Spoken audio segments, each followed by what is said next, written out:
workshop, streaming live workshop. This is going, my name's Lisa Atkins with FatPipe ABQ and the Bioscience Center.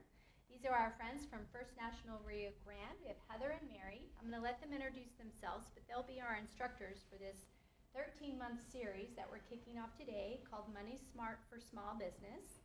And today's topic is really fun. It's, do you really want to start a business? Right? So are you really ready to do this? And so we'll talk about what that entails. We're live streaming on Facebook. We'll also have these for later playback. It's probably much better if you attend in person because you get the workbook and all the corresponding material, which is nice to have. So be sure that you sign up for the events. They will be on the third Thursday of every month throughout 2017. They're always free. It's a brown bag, so bring your lunch and join us and learn about all the cool stuff that we're going to be teaching you over the next 13 months, okay? I'm going to kick it off, or hand it over to Heather. Thanks, Lisa. This is also, I should give credit to SBA and FDIC are the ones who put together our materials. It's really nice that they're able to provide this to us. So let's thank them for putting together the packets and the class and the lesson. So today's class is owning a business a good fit for you? And I'm not sure after I thank them that this is the title is the best descriptor of what we're actually going to be learning today. Because at the end of the day, I don't want you to think that, no, it's not the right fit for me. But what I want you to think about is what resources do I need to add to my toolkit in order for it to be the right fit? And what characteristics do I need to add to what I currently have to make it the right fit for me? So my name's Heather Johnson, as Lisa mentioned. I'm with First National Rio Grande. I've been in banking for 15 years. And I have a passion for financial literacy, so that's why I was really excited to be able to present to you all today, and over the course of the next 13-month year, you'll be seeing me. I also, about a year ago, my husband and I decided to purchase a franchise. So I have the unique opportunity of knowing what it's like to be both a business owner and a banker. So hopefully I'll be able to cover topics from both sides of the desk as we go through this series. And I'd like to introduce Mary, who came to us from Colorado today. Hi, I'm Mary Williams.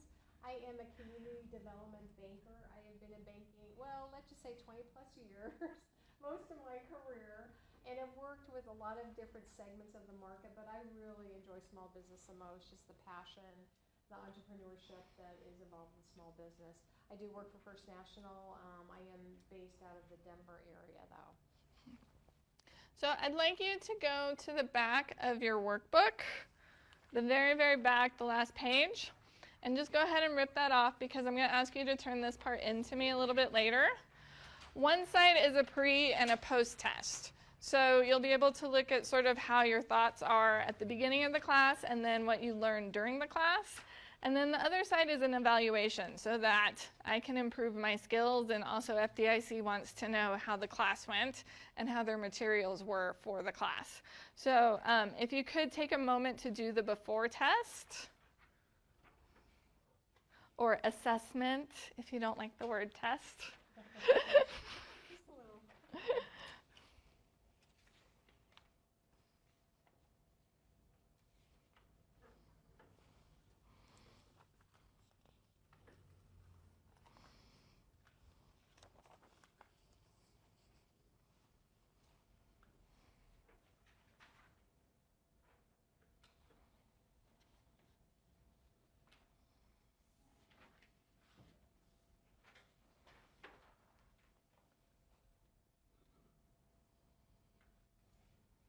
Okay, so today we're going to be discussing things like what are your motivation for starting a business.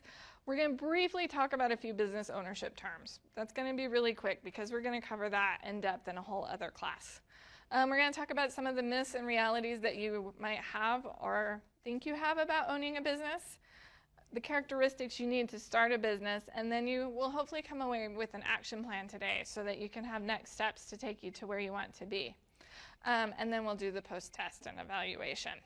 I really want this to be an interactive class, so there's going to be some opportunities for introductions as we go through. I want you to share your thoughts as you're thinking about this. If for any reason you need to get up, that's fine. I understand restrooms are kind of around the corner near the stairwell. So if you need anything at all, let us know. And we have drinks up here if you get thirsty. So, So first off, we will talk about our learning. So first we're going to talk about some of the myths and realities of owning a small business. On page 4, Mary's going to read we're going to learn about Marlena, who wants to open up a spa, and we'll decide as we go through the day if that's the right fit. So this is a case study on Marlena. Marlena is worried. She is uncertain if her employer at a chain hair care salon will be able to stay in business for much longer. Her boss makes bad decisions, he has poor financial management skills, and he lacks a customer focus. As a seasoned stylist, Marlena knows she has the skills to provide high-quality service to customers. She thinks she has the necessary skills to open her own salon or day spa. Over the years, thanks to her warm personality, Marlena has developed relationships with dozens of loyal customers. Her family has also been encouraging. They believe that her dream of opening a day spa that would provide exceptional services, a range of natural beauty products, and a relaxed, attractive atmosphere could be a success if Marlena is willing to put in the necessary time and make smart decisions. Marlena thinks she could be a great businesswoman. She also has some doubts and fears. She needs to understand what it really means to own a business and to make a decision that is right for her. So the first thing is Marlena's motivated for several reasons. So there's some examples of motivation on page 5. These are Marlena's motivations. When my husband and I were looking at purchasing the franchise, we had our own. So he wanted to be his own boss. He's running the business. So he wanted to be his own boss. That was very important to us. We wanted to create a family business. And he wanted to be able to work part-time from home so that he could be with our son more often than he was currently allowed. So I want you to think about some of your motivations, and you have your own page that you can fill in what you think. So go through and for each of these motivations, list if it's important to you as high or if it's not important to you as low, and we'll go through what your thoughts are in a moment.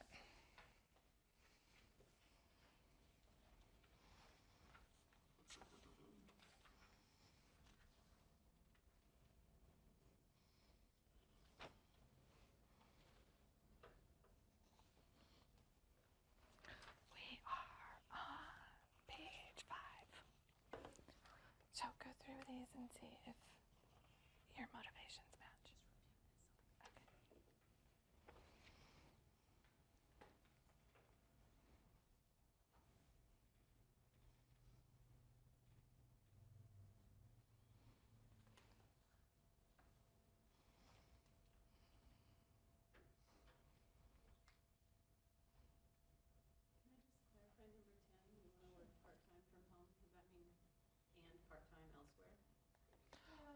Okay. Maybe you think your small business will allow you to just work part-time from home.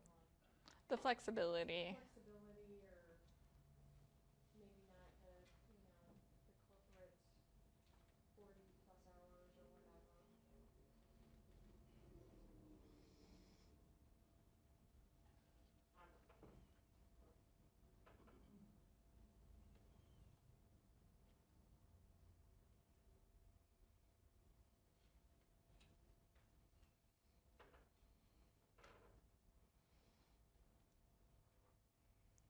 Okay, so this is the opportunity for introductions and class participation. So we're going to go around, and we've listed all of them here, and we're kind of curious to see if there's a trend in the classroom or if everybody has different views or what's motivating them to open up a business. So if you'd like to go ahead and start with your name and what's one of your primary motivation in thinking about this. My name is Karen Granzinetti. I currently work for C&M as a career coach and a business relations specialist. There's two motivations for me being here. One is to help our students. But the second is I have owned a small business. I owned a business for 7.5 years, and it was not recession-proof. I still have suppliers and products to do in a part-time capacity. I'm just trying to reinvent the business and make it easier to do that and learn how to do that, because I didn't have this when I first started my business, so I want to see if it can be something like Okay. that. So, So my motivations is I loved being my own boss. okay. So, and I love being creative. So, the question with the marketing, I'm great at marketing. So, I don't know if there's a demand, and I won't be creating jobs, but it is nice for my family. Okay. Great. You want to go ahead? Hi, my name is Christina, and one of my motivating factors is that I really enjoy the industry that I'm in, Uh-huh. and I see that there is a need for people like me, a female, to give a different perspective in a tech. I'm a web developer, so it's something that I can give a unique perspective, coming from my background. Great. So you see a need or a demand, and you know the business well. Let me go ahead. I work in the cultural industry, so in museums and things like that, and not often do those positions have business skills applied. So I usually am my own boss because of decentralized administration. I totally love working with my customers because they're my visitors. Okay. They're awesome, but I am interested in finding out more about marketing. Like I do, and I guess I know the business well, but every single institution is different. So it's sort of very specific. Kendra, what are your thoughts? What's motivating you? Well, I actually own a single member LLC, and I've had it for 3 years, and it's not making any money. So I guess my biggest one would be I'm really good at what I do, and I also see a need for Okay. what I do. Great. Eve, what's motivating you? Well, I have always worked for others and done a lot. That's sort of, I tell people I'm a great second baseman. But at this point in my life, I want to be my own boss. Okay. I have a lot of skills that are in high demand. I like working with customers. I don't want to create any jobs for anybody or little person LLC. However, I have the skill set where if I'm able to tap into enough money, I would contract with other people. But Oh, okay. so because of my age, I don't want to start. Having employees or payroll. No, I want Social Security. I don't want to deal with that at all. Because I did accounting for a big company for 10 years before I became a nurse. Oh, okay. So I just don't quite have the skill set to run a business because I've always been somebody else's employee. Okay. Well, hopefully we can give you some skills. What's your motivating factor? I have a S corp currently, but I had a retail gift shop for 10 years that Yeah. that I closed in three years ago, and so I need to go to what's next. Mhm. And so I do love people. I love being my own boss. I want to give back, and I want to use my skills and build on that, and make New Mexico better. Great. That's kind of what my goal is. I don't even really know what it is yet I want to do next. Hopefully we'll find it. Yeah, we will. Bruce, let's Let's see. The businesses that I've done and think about doing, I know the businesses well.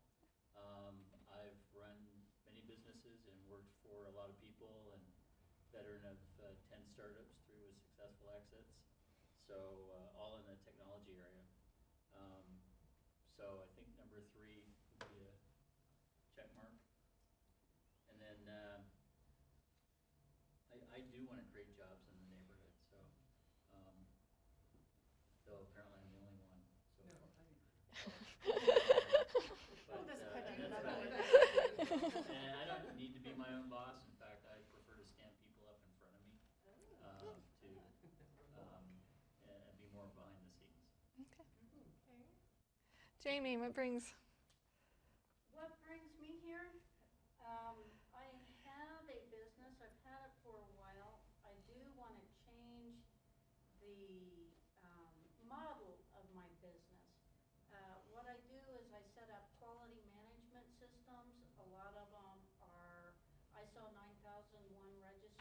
And usually those are in larger corporations. And I'm involved with the Bald Region, New Mexico, Quality New Mexico, and the New Mexico Performance Excellence Board. And what I have noticed is that there are so many small businesses out there that could use some quality principles and techniques ingrained in their business and help them become more efficient and more effective and make more money. So I do love working with customers. You know, being my own boss, I don't care. Know the business well, yes I do.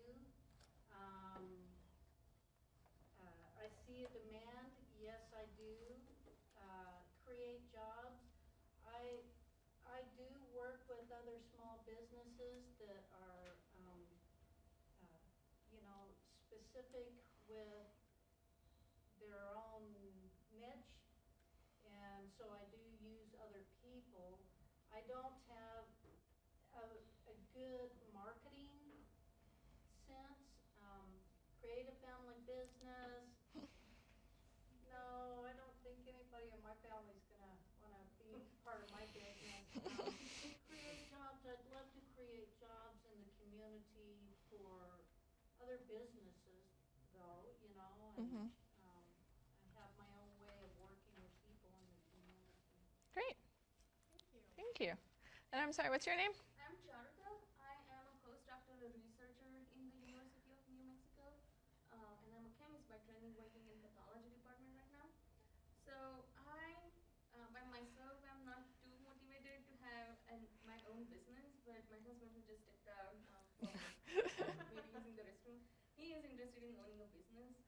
And what I think is our skills or interests are pretty complementary. Like he likes to focus on big picture, I like to focus on details and get into nitty-picky, like making sure that every single thing is right. So I think it's mostly helping him or making sure that things are on right track, and that is one of the biggest things that I would be motivated, because I don't care about being my own boss. I would rather like to have a boss rather than me being a boss. But yeah, and I think it will give me a chance to learn some new skills that I do not use in my current professional life. Like, like instead of just being a technical scientist person, I will get to know that you can interact with people more and have some business sense in a better way. So that's probably my motivation. Great. Lisa, did you want to share? Sure. So definitely want to make a lot of money so I can travel. Yeah, I was waiting for that one. I see a need for my small business. I want to work for myself, and I definitely want to create jobs. Well, I think everybody has a lot of motivations. As I was listening to everybody talk, there's not just one thing that's getting you here today. There's a lot of things, and I think that's great because you need a lot of motivation when owning your own business. That's something I've learned. So those are really all very good. So we did that. These are a few of the business ownership terms. And as I mentioned, we're only going to go through this very briefly because on April 20th, back here at 11:30 a.m., we will be talking about organizational types and the pros and cons of different structures. There are also entrepreneurial hours. Lisa, when are those? I'm trying to remember. So the city's entrepreneurial office hours are every Wednesday, or is it the first? I think it's every Wednesday. No, it's every Wednesday. 3 to 5 p.m. at the temporary location for the Epicenter, which is on 2nd and Gold. And then, yeah, so that's a really good place to find resources.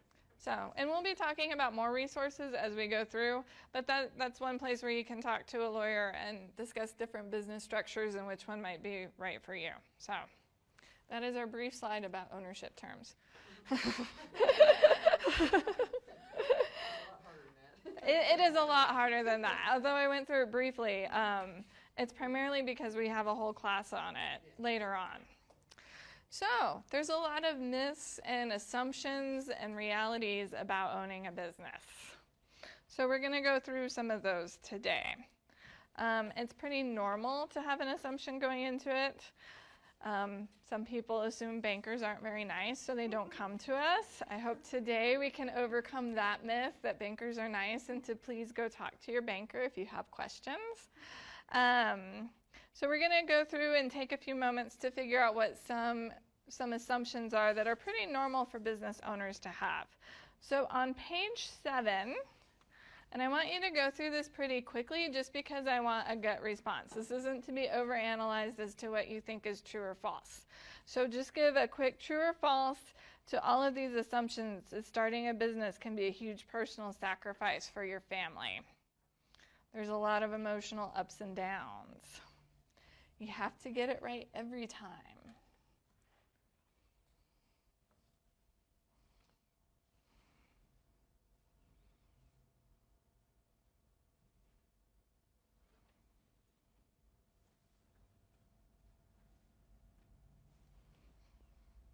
My personal favorite, it's easy to get loans for a great idea. That's true.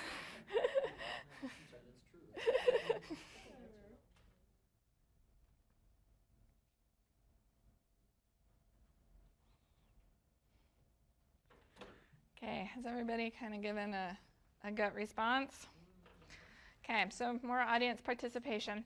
So who thinks starting a new business can be a huge personal sacrifice on your family? Who feels that's true? You seem to have some, so why do you? It's up and down sometimes. It's not so much. It's a work-life balance. It is a work-life balance. People who said true, does somebody want to volunteer why they thought that? My business is on my parents' property. Okay. And they agreed to help support it in the initial stages. Mm-hmm. And my sister and my brother both live on them. I don't live on the property, but my brother and my sister both live there, so it's kind of a, everyone has to participate. It's a family affair. So it definitely can be a struggle and a sacrifice for everyone. So I'm just going to add a little note to each of these. So on this one in particular, be honest with your family about the realities of this endeavor. Make sure that people are prepared for what you're launching into. You will be working long hours, generally. So, true or false? Who feels it's true that there are a lot of emotional ups or downs? Okay. Does someone want to share why they feel that's true?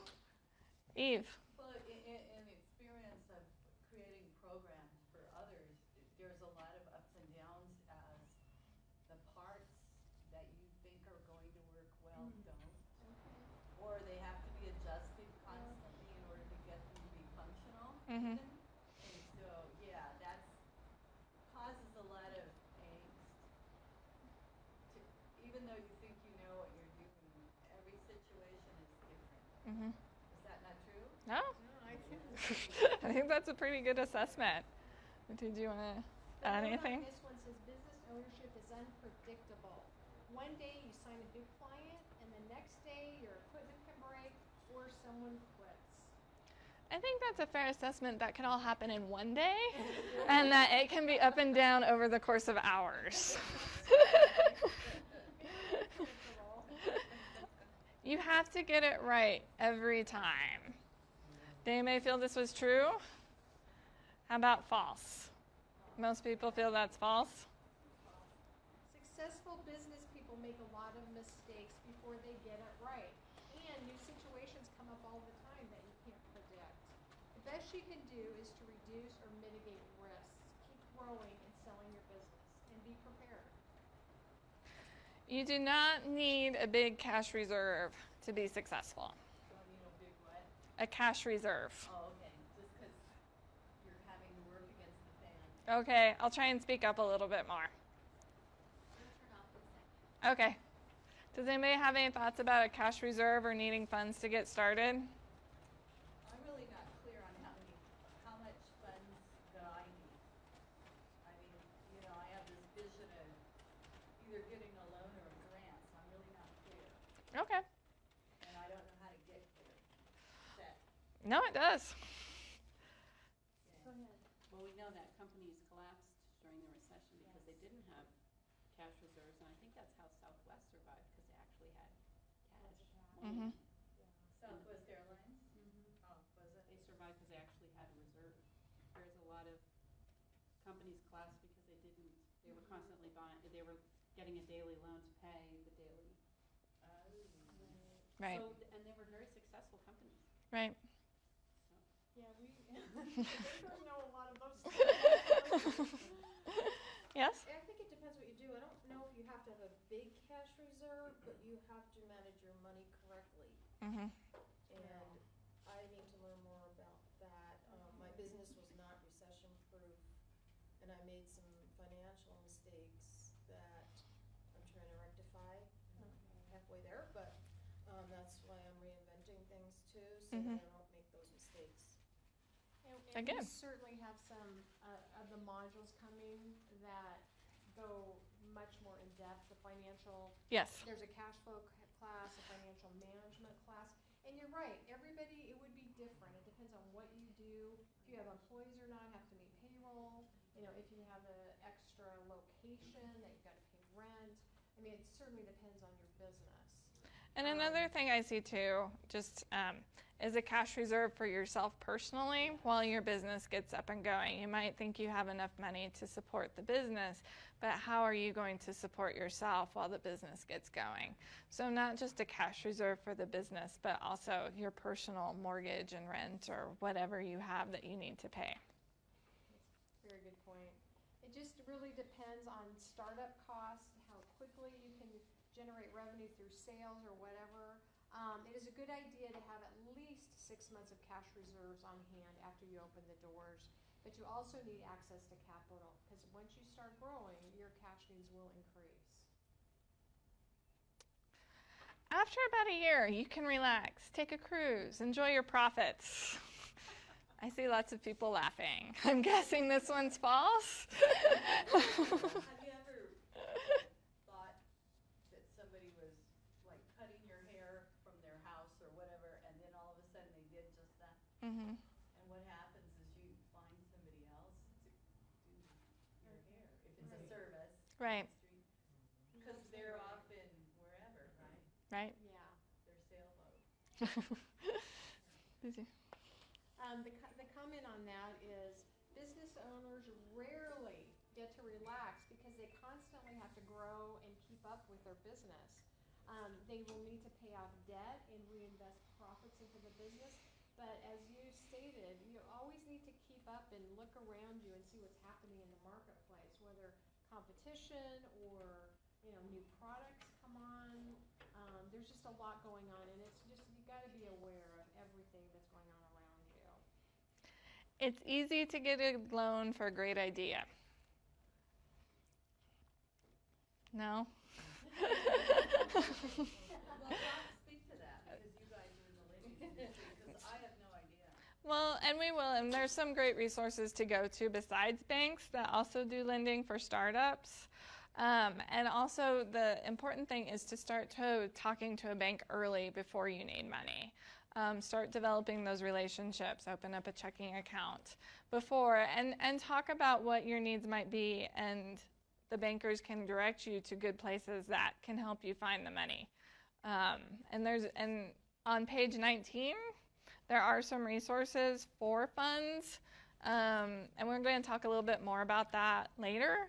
And plus there are additional classes, but we'll get to that too. So. And the note on that one says it takes preparation, a business plan, and a good credit score. Develop a relationship with a banker well before you need to ask for a loan. So successful entrepreneurs do it all themselves. I'm seeing a lot of no's. Why would you say no, Jamie? Because there's a lot of moving parts to a successful business, and if you have the ability to do all those parts by yourself, you don't have the time to do what you're focusing on in your business. And I think as we go through the class today, we're going to be talking about characteristics that it takes to be successful, but also then talking to other people who fill in those gaps. Like you mentioned earlier, you and your husband, big picture versus detail-oriented, to find that person that's your opposite. It says you need advisors and peers to guide and coach you every step of the way. You will not have a boss, and this was a big motivation for some, so. Yeah. False? Who's your boss? The SBA was for a while. Customer was. Yeah. It's a different interpretation of what what a boss is. Yeah. But, yeah. That's exactly right. I think in the service industry, that's really critical, right? Mhm. Everybody's your boss. Right? That's absolutely right. It says the customers are your bosses. They can be demanding. You also need to comply with licensing boards, other legal regulations, which are also can be very cumbersome and demanding. You will have more freedom, control, and work-life balance. It's the and that I have. The and. I have more freedom and control, but that doesn't mean you have work-life balance. Exactly. Right? Very good point. I would say true on that one in a sense. I mean, you do, Mm-hmm. and if you manage it correctly, you know, you do have more freedom. I mean, and control. Yeah. So Yeah. You're right. If you're able to manage it correctly, I think there is a spot where you can get there. But it is also 24 hours. So while my husband can spend more time with my son, it's being taken up in other hours instead of during the 8 to 5. So it's kind of a give and take. And then this does say you will be working or thinking about your business 24/7. Mm-hmm. Starting a business is risky. True? See, I think that one I'm having some challenge with, because I'm thinking, well, some people are doing these web design businesses out of their house or whatever. What's the risk there? Mm-hmm. Not getting customers. But other than that, what's the risk? Well, actually, you have errors and omissions issues, bad reps. Any business is risky. If you're a consultant, sole proprietor, versus, you've got a startup that's well-funded, they're all risky. Knowing the laws, the tax laws. What tax laws? Well, if you're a web designer in New Mexico and your clients are in New Mexico, you gotta pay gross receipts. So, I mean, So there are. that's another echelon of, the taxing piece is really, I am starting to roll up my sleeves and try to figure out how to do, well, I'm on That's a whole- Social Security, so if I make more than 15,000, I pay back. Mm-hmm. Sure. But I mean, nobody can go into business and say, oh, I only want $15,000 worth of business in a year. Actually, there are people who do that. They may well. They design their businesses to where they have enough money that they wanna do, and they're happy at that rate. But there's a trick to that as well, and also not avoiding IRS and folks coming into you and saying, Yeah. this looks like a tax dodge, not a business. And that's certainly a part of the accounting, bookkeeping, tax planning piece. And again, we have modules that address all of these. It looked in like, bookkeeping. because that is, I'm looking at it going, Yeah. this is a lot more complex It's than I'm very accustomed to complex. dealing with. Yeah, Mhm. they're very, very New complex Mexico issues. Tax and Road has a class, a free class. So where do you access that? I don't know what their website is, New Mexico Tax and. So it's off the main New Mexico government The site. state, There's a link to it, to tax So and tax revenue. and revenue, yeah, I definitely need to take it And now. actually, if you call them, they're extremely friendly. Okay, and then just a final note on that one, although there is risk in starting a business, successful business owners tend to avoid risk. They will do everything they can to minimize the risk. And basically be prepared and be aware. So, as we mentioned earlier, the characteristics needed to own a business. So we're going to talk about the roots of power. Trees, in order to flower and flourish, actually need to have a really strong root system in order to be successful. And a business is no different. So they've broken it out into 4 main categories of characteristics for a business owner. And we're going to go through those. So the first one is people power. This refers to the ability to influence others, maybe your staff or your partners, your bankers, customers, and so on. People who rate themselves high in people power tend to be likable and easygoing. It is easy for them to attract and keep customers. And in Marlena's case study, she felt she had a lot of people power, which was one of her driving motivators to think about starting a business. And the next one is sales power. These roots refer to setting and attaining sales goals. People with sales power know how to sell and sell at all times. They have no problems asking for a sale, and they are not shy about going to meetings to talk with new people. They are comfortable for asking for business. And then the next one is financial power. And these roots refer to securing and managing money. People who rate themselves as high in financial power regularly balance their checkbooks. Simplify, but use Excel, QuickBooks, or other financial management tools. If an accountant uses a term they do not know, they ask about it or they look it up, and they try to add the new term to their vocabularies. They know their personal credit scores and have strategies to improve them if need be. The last one is self-discipline. These roots determine how you manage your time, habits, and energy. People who have strong self-discipline tend to work even when they have not had enough sleep. They do without luxuries to save enough money for their business. They pay their taxes on time, and when a staff person quits or they lose an account, they have a plan B. So we're going to go through now. So turn to page 9.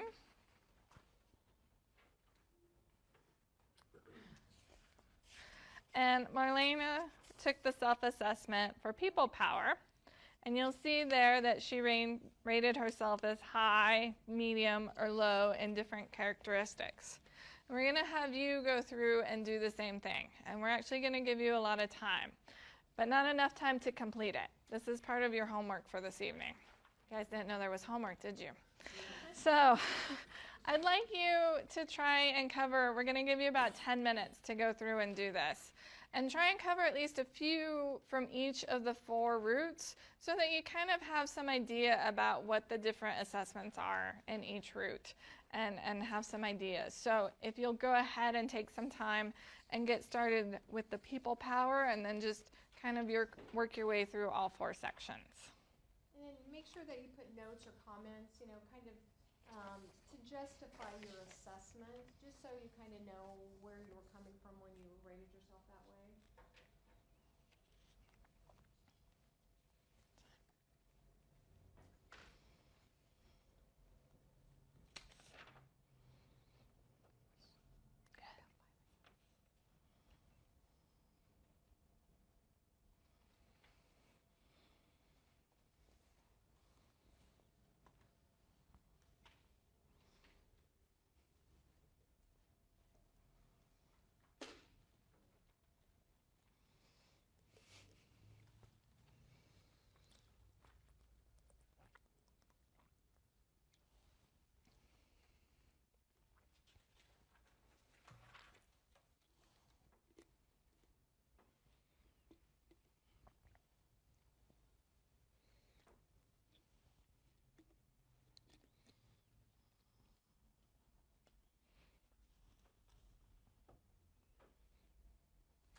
2 more minutes, and then we'll reconvene.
Does anybody want to share about what they learned about themselves? Were there any surprises that maybe you felt you were really a strong people person, that as you went through looking at some of the characteristics, you thought, maybe I actually need a little more work or more financial, or maybe you knew more about financial management than you give yourself credit for? Anybody want to jump in? Yes? So I think that I have skills, but not necessarily knowledge or experience in some of these things. So I was kind of rewriting the roots. Oh, okay. So I think I have a lot of discipline, but I might not have a lot of knowledge about setting sales targets. Okay. So that means I have So, somewhere to go with that. so things to fill in. Yeah. So it allowed me to really hone in on what I think I need more experience and knowledge in. Good. Does anybody else want to share? This one really is for you. So this is for you to think about. And these are the areas, as you leave here today, we're also going to do a stop, start, and continue. And that'll give you a chance to say, okay, I want to continue being self-disciplined, but I want to start learning about particular things. So this is what your guide will be in order to create that plan. And someone asked me about business plans, and I want to mention this isn't really a business plan, but the next class in January we will be talking more about business plans, which, what a great thing to do starting off 2017, talking about that. I have a question for you about that, because that verbiage is used a lot, and I've been working with Ted Trujillo and getting a business license and some of that, that involves things that you have to do. And the idea of a business plan, I've done program plans, which is educational programs. So do people write one business plan for their LLC? Like, I'm coming to you and I'm wanting to borrow $20,000 and you're looking at my business plan. Well, yes, and a business plan can be super elaborate or it can be pretty general, but it needs to really focus on what you're trying to accomplish and the steps you need to take to get there. And we will go much more in depth in that in our January class. Well, And it's usually a written document, and it's not just a one-time shot. It needs to be revised constantly. Right. No, I mean, you definitely start with one, but it doesn't, it's not in concrete by any means. Because I'm being asked, not only he's trying to work with me and mentor me, it's not that he's pushing me to what Mhm. it's actually doing. Well, good. Well, but think about it this way, you create an LLC, you gotta have something that you're trying to accomplish, obviously, goals, objectives, Sure. activities to meet, Mhm. and that's how you write actually an educational plan. Right. So then, we come along in January and I need $50,000 from you. Mhm. You're gonna look at that, or maybe I revise it in order to get a loan. Mhm. I might decide, this is a great idea, I wanna borrow 50 grand and hire somebody next year. So then I revise my original plan. Absolutely. Oh, yeah. Is that how it works? You have to do projections probably to make sure you could pay the loan back. And I mean, every time you change things, it probably adds more Risk or more more things that- profitability, either way, right? True, but also more thinking and planning on your part. But again, we probably would like to defer that till our next session to get more and more in depth on that. Right, okay. Okay.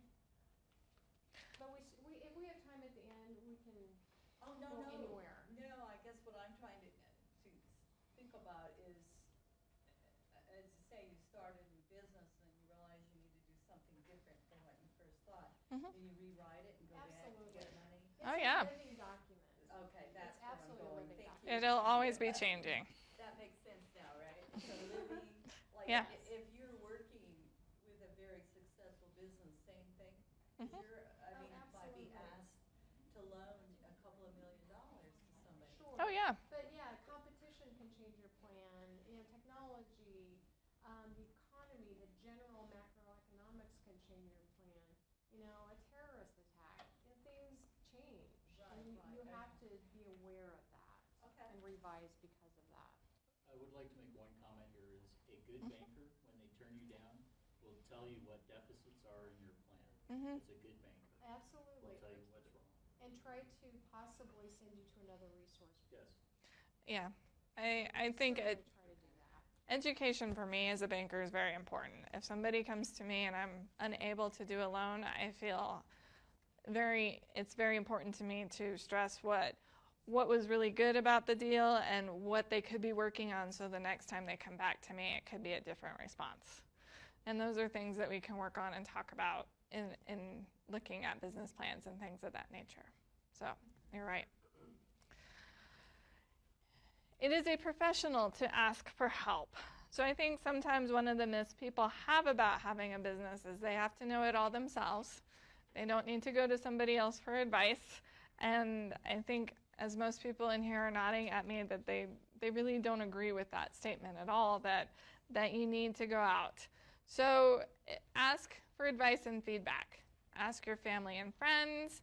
Ask potential customers. Maybe you feel you've created this really cool gadget, but nobody wants to buy it. So then you have to tweak it and do a new business plan and then go back to market again. Ask other business owners. I had a great conversation about retail, about what worked well and what maybe some strategies I could do. Bankers. We just talked about what a good banker can do is help provide some advice and direction. And potential partners, looking for somebody who can fill in your gaps of your knowledge to add to that. Yes? I'd like to add to the about business owners. Building a relationship with other business owners that understand what you're going through is really critical when you're going through a tough time. Mm-hmm. You don't want to share with your employees that it looks a little dim and you got to stay up for them. You can talk about the hard stuff with other business owners because they understand what you're talking about. So that's a good kind of co-relationship to have with other business owners. Have you been able to get a group together to do that with? Do you mind sharing how you did that? Well, we were in a center and we kind of rallied Okay. around the landlord that was not nice. So, so that's a good point. We all had somewhat competitive, but not. Some business owners in a small environment are very competitive and don't want to share. And I came from a corporate world before I bought my small business, and I could see the advantages of all of us rallying together. Yes. So I mean, I have a passion for that number 3 bullet with getting everybody together to learn from and to support one another. Mm-hmm. That's really Yeah, it's real good. Thank you for that. Sure. So as I mentioned, we're going to do a start, stop, and continue. So on page 14, and again, this is something you can continue to work on as you go through the self-assessment if you weren't able to do all of the self-assessment today. But start thinking about things, start asking for more input or advice from experts. You might want to start locating technical assistance. Maybe you want marketing, maybe a website, things of that nature. So start looking into other resources that you may need. You might want to stop assuming you can do it alone or stop worrying or having anxiety about things. And maybe you want to continue being self-disciplined or continue some of the things you're already doing to get you to the path to being a successful business owner. So that's something we can work on. You can work on tonight. Does anybody have questions about what that document is or what should go on there? Does anybody have any thoughts off the top of their head that they want to share about what they want to start doing or maybe stop doing?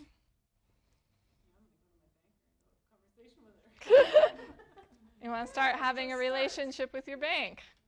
Yeah. That's great. Anybody else? Yeah. I started just having a conversation about reinventing my business with a few people. I went to SBDC and had a conversation, brought my ideas and some product that I was thinking about utilizing, and got some real honest advice. Some Good. that I didn't want to hear, and some that was fine. And I'm taking that all in. Right. So you Made some self-realizations about what I can and cannot do in my current situation. Good. Oh, okay. Great. Anybody else have any ideas? No? Okay. So, I have kind of a question. Sure. And once we develop this plan, we'll be able to use it through the workshop series, right? Okay. And like I mentioned, the next time, these are things to sort of start the conversation and get you thinking about what resources you might need as a business owner, or thinking about where you want to go as the next step. And in January, we'll be talking about planning for a healthy business. So you can take these start, stops, and continue and bring them in January and think about that as you're developing your business plan too. And maybe some of them you've already done in between. I mean, that's a whole 2 months that maybe things could have changed from the time we come from now till. And this is something you can always be doing. I mean, you're going to develop competencies that maybe you didn't have before, so then you can knock that off your list as something you want to start doing, moves to continue, and then you have a new thing you want to start because now you have a new competency that you want to work on. So again, sort of that living, breathing document that it's not stagnant, that there's always something to be learning and to continue, and maybe there's something new that you need to stop. Maybe you realize, I started this, it wasn't the best idea. I'm not going to keep going down that path. I'm going to come back and make a left turn, and we're going to go down this path. So I'm going to stop doing that. So it's always an in-motion thing. What if you have different business ideas? Like, I was going to reinvent what I currently did, but then I have a manufacturing idea. Do you do this and be honest to yourself in the two areas, or do you concentrate on one? No, I would say be honest to yourself in the two areas. And one of the things that's next in your workbook is there's actually competencies for different areas. So there's retail and online. And so they get a little bit more industry specific. And if your industry isn't in there, to think about or talk to business owners and ask them what they feel is most important about their business. What's a core competency that they feel you need to have to be a manufacturer? And that will give you some ideas and more to start, stop. But yes, I would say if you have lots of ideas tons of ideas. Oh, yeah. And you may, as you go through the process with some of these different ideas, you may be able to combine them or just No, I know some are swap them dumb on. and just, but I just want to know that they're good ideas. Okay.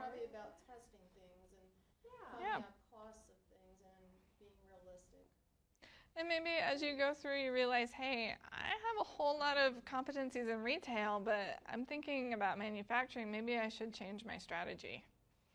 But at what point are you driving yourself crazy? Well, at some point, no, it's true. If you overanalyze, and that's, I would say, one of my stops is that I need to quit overanalyzing.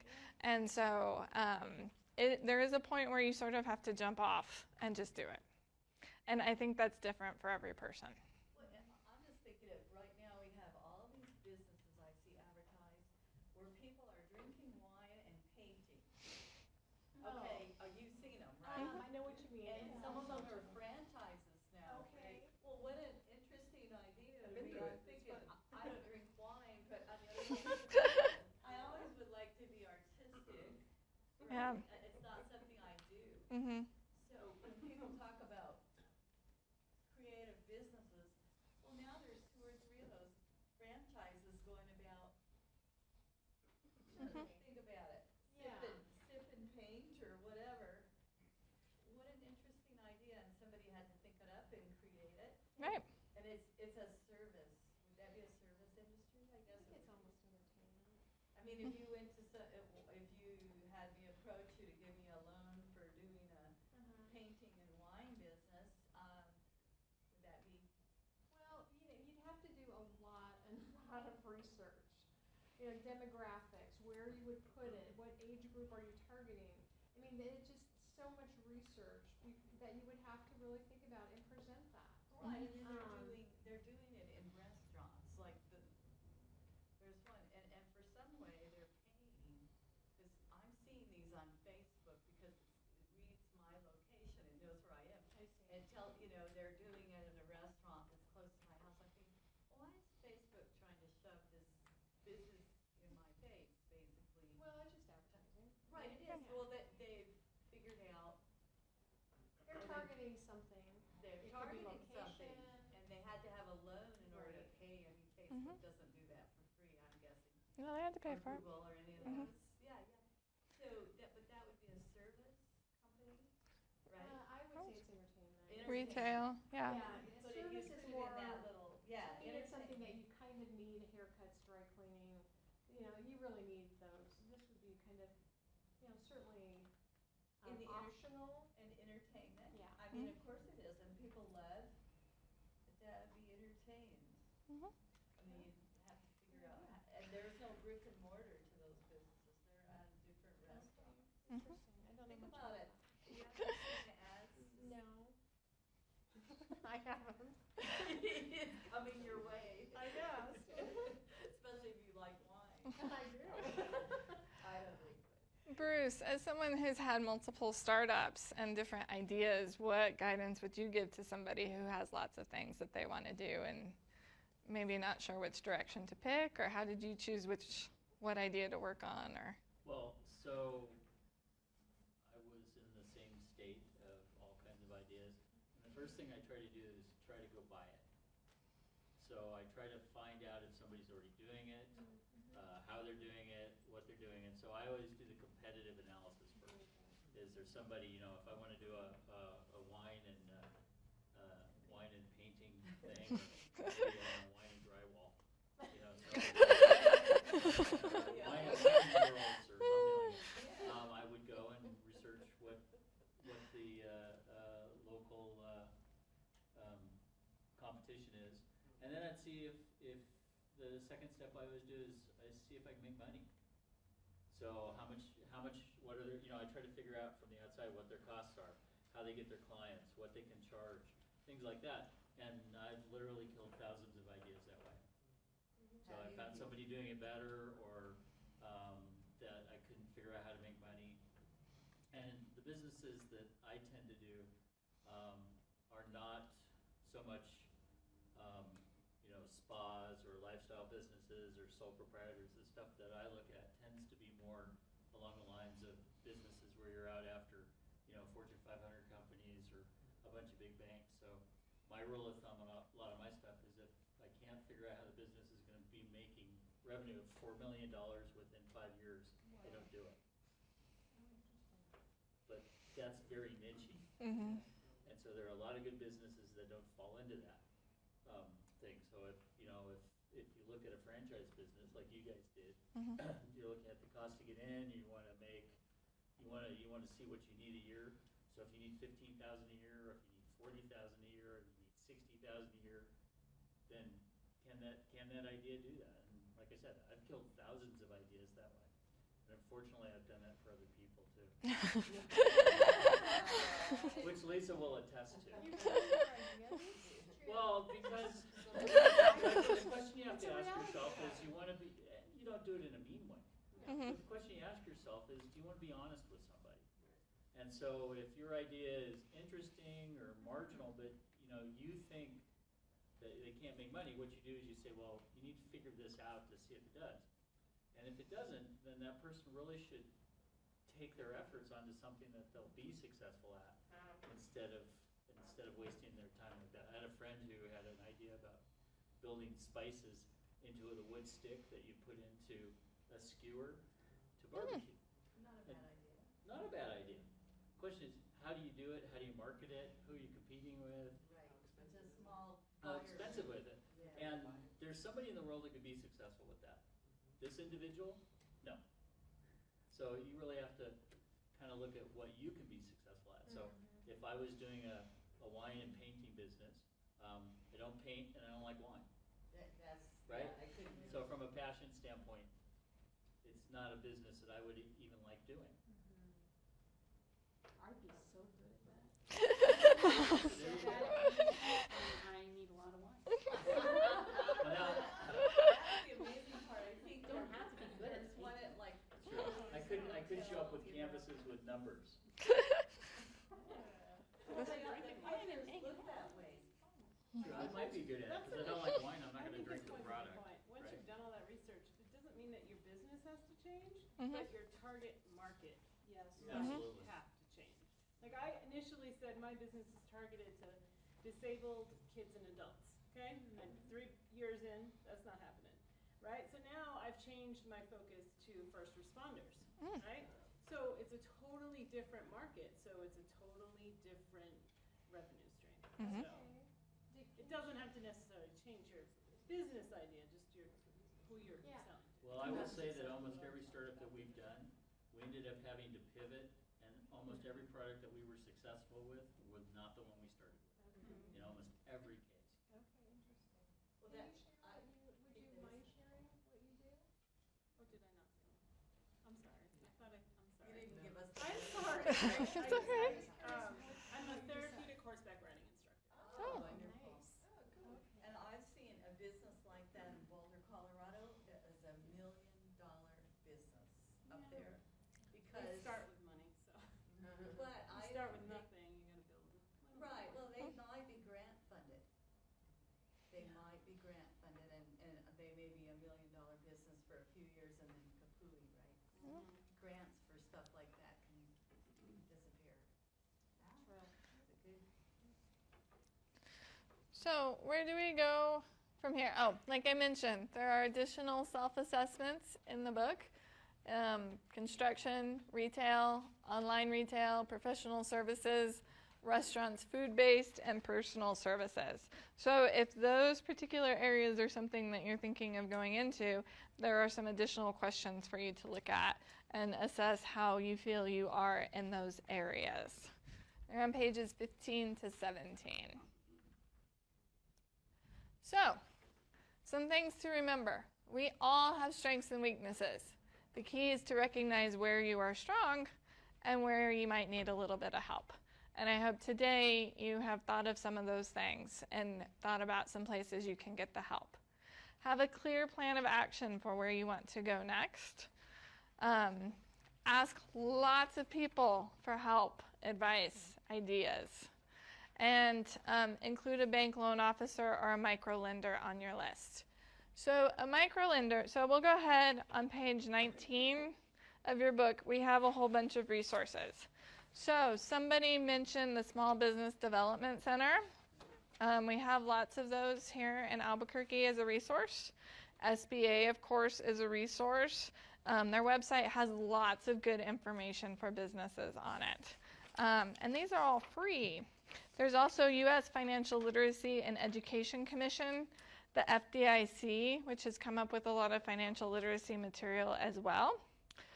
Some local resources, FatPipe and the Bioscience Center that is graciously hosting us today. Some business accelerators are ABQ ID and creative startups.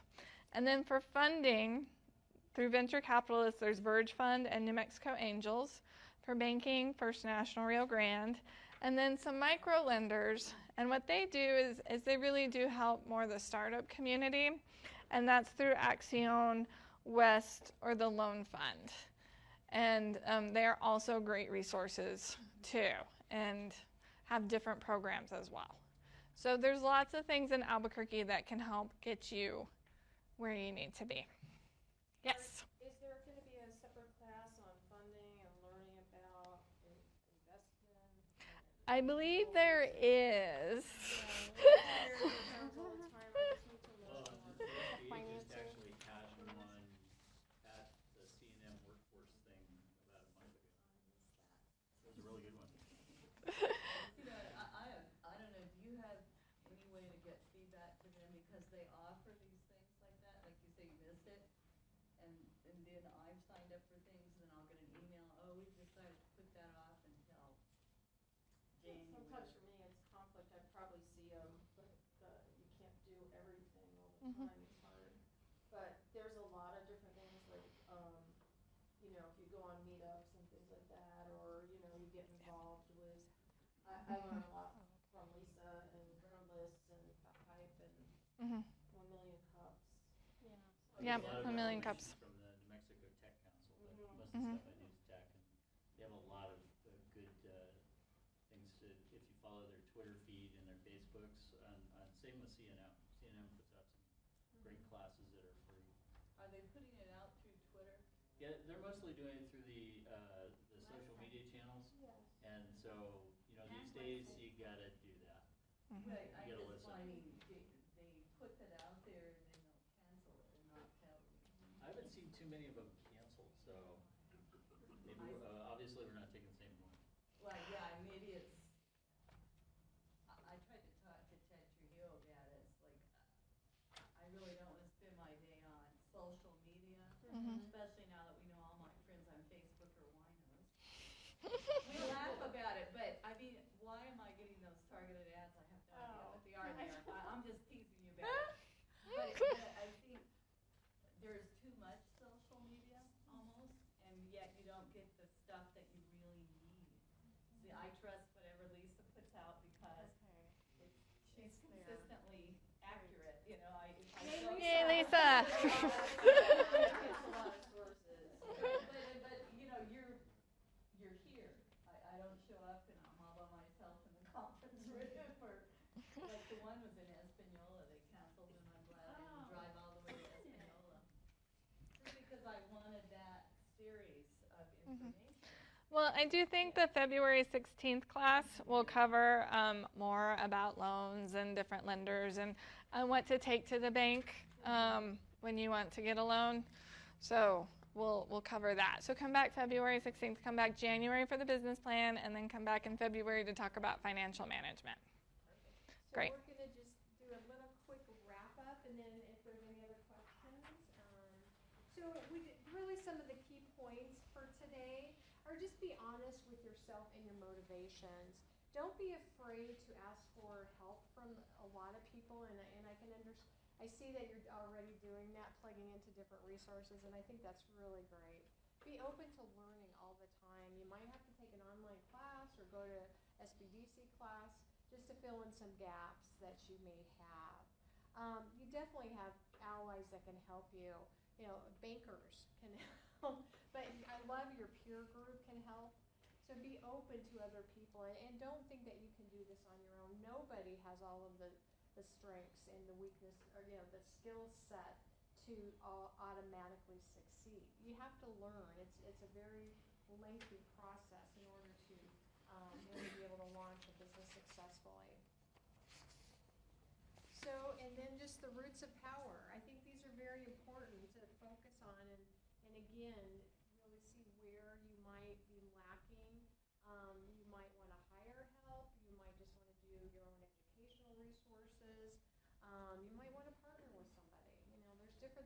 this may lead you to.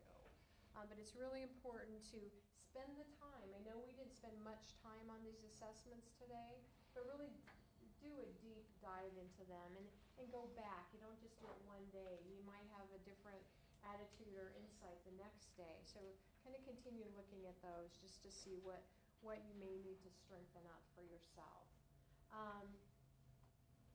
We really feel that this is a great process for you to be going through, and we're really excited to be here. And this is just kind of the broad overview. I mean, we do have some very technical classes coming up that are more detailed on different topics, but I think there was a lot of tools here that you can use to your benefit. So we encourage you to take advantage of the resources and spend the time. Part of the self-discipline is spending the time to go through these in a detailed fashion. So what questions or comments does anyone have for us today? I would just say that SBDC really helped me when I was trying to decide on a lot of avenues I was going to take. They did a lot. They have a lot of free classes, and they really helped me. They put me in touch with the UNM Law Center, who filed my LLC paperwork for free. They put me in touch with Axion, who got me a loan, who got me a mentor. Good. So I love the SBDC. I think they're an excellent. Good. Thank you. Thank you for sharing that. If you guys too could fill out the evaluation and the before and after so that I can have next times myself for when I come to teach the class, and also about the material so we can provide feedback. Thank you. Before this actual class or the course? That was just like, and then now if you would do that part. Is that right? Yeah. Right, yeah. Just for class. Right, per class. Yeah, just today. Just today's class. Before the class and then now. And then this is Pre and post. Yeah, that's the evaluation. You want your evaluation on the back. No, for now. Right. If you could work on that now. So that whole page needs to be with us. Do you have a list of the topics that you have? Thank you. I think Yeah. And it's in it should be in your folder on the dates. And they're all available to sign up, right, Lisa? Yes. You can go register. No, they're on our website, so FatPipeABQ.com or thebiosciencecenter.com. If you go to our event calendars, you'll find the links there to sign up. And it'll take you to Eventbrite. Okay. Thank you. Doing my flashlight here. Where did you want them? You have to get rid of them? Yep. I'll just take them. I didn't get into a lot of detail, but I have a master's degree in education. Mhm. This is an awesome graphic because I'm very impressed with this. part of what I'm trying to do is I've been a diabetes educator for a long time. Okay. People don't learn by talking. Well, they learn a little bit by interaction, Some but people do, yeah. the graphic represents